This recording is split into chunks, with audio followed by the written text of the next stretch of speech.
Hi kids, I am Gandhi. In India, I am known as a father of the nation. I am going to share with you my life as a story today. This was my house. Come on, let's go inside.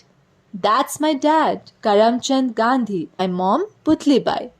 I was born to them on October 2nd, 1869 and named Mohandas Karamchand Gandhi. I was born and grew up in a state called Gujarat in India in the Porbandar district. This is me as a little boy and that's how I actually looked like in the photo. I loved watching stage dramas when I was young. One such character called Harish Chandra impressed me a lot. He was the king who always spoke the truth. I had an early marriage when I was 13 years old with Kasturba. I then moved to London to study law. After 3 years, I earned my degree and came to India and practiced law for some time. I later moved to South Africa to live as a lawyer. I was shocked to see the racial discrimination against Indians there. I also faced it myself. One day, when I was on a train to work, a British man told me he doesn't like to see a brown man like me traveling with him. I told him I have a ticket and I have a right to travel, and then he threw me out of the train on a platform. I understood. If a lawyer is treated like this, what happens to a common man? I decided something about this.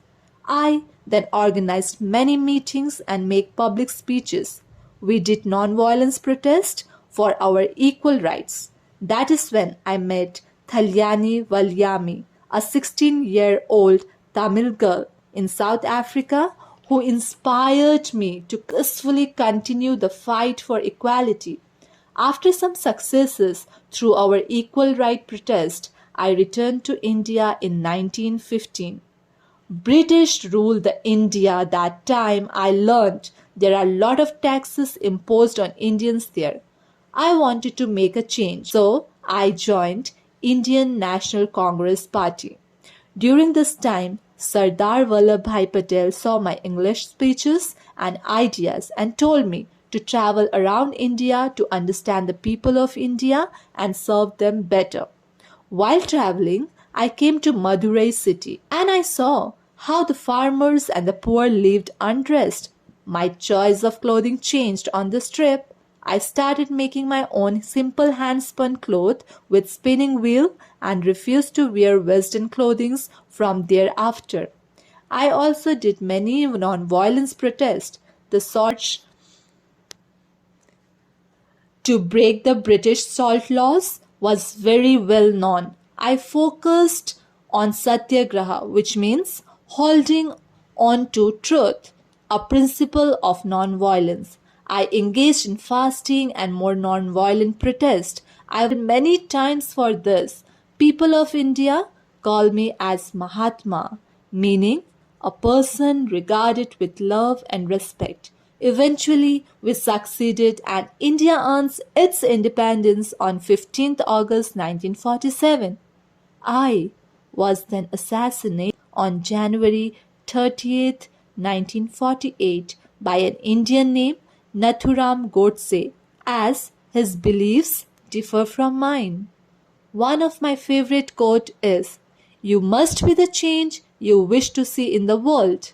The Rajghat is my resting place Delhi, and my life's teaching and notable things like photographs and writings are now under display in Sabarmati Ashram in Ahmedabad, Gujarat. To know more about me, you can read my biography book called The Story of My Experiments with Truth. I have also inspired many world leaders and social activists such as Nelson Mandela and Martin Luther King Jr., who also followed my principles on nonviolence.